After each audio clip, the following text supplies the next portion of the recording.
नाशिकमधल्या IT कंपनीच्या धर्मांतर प्रकरणी आरोपी असलेली निदा खानला ज्या घरातून अटक करण्यात आलेली होती त्या नारेगाव येथील घरासमोर मी सध्या उभा आहे। खरं तर ज्या ठिकाणी तिला आश्रय देण्यात आलेला होता ते MIMचे नगरसेवक मतीन पटेल यांचंच हे घर आहे। संभाजीनगर शहरातील खरं तर नारेगाव परिसरात हे घर असल्याचं आपल्याला पाहायला मिळतंय।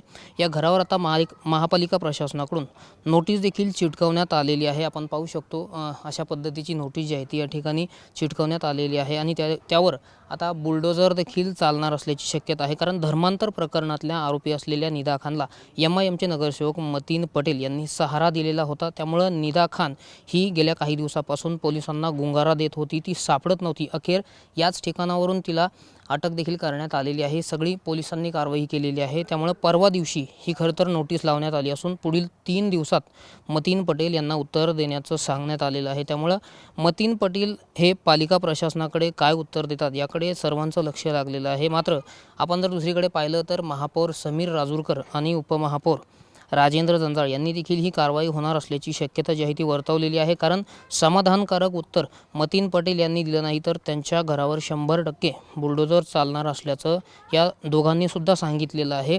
त्यामुळे आपण जर पाहिलं तर हेच मतीन पटेल यांचं नारेगाव परिसरातलं घर आहे। त्यामुळे येत्या 3 दिवसात ही नोटीस जी आहे त्या नोटीसचं समाधानकारक उत्तर देण्याचं महापालिका प्रशासनाकडून सांगण्यात आलेलं आहे। त्यामुळे आपण पाहतोय की आज 11 तारीख आहे, 9 तारखेला ही नोटीस जी आहे ती महापालिका प्रशासनाकडून चिटकवण्यात आलेली होती। त्यामुळे आजचा 3रा दिवस आहे।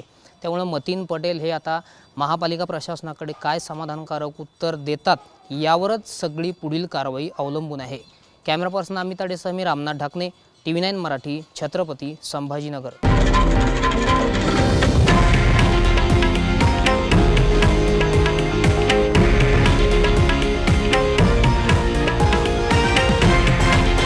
हे आहे देशातील नंबर 1 न्यूज नेटवर्क आणि आपण पाहत आहात TV9 मराठी, एकमेव।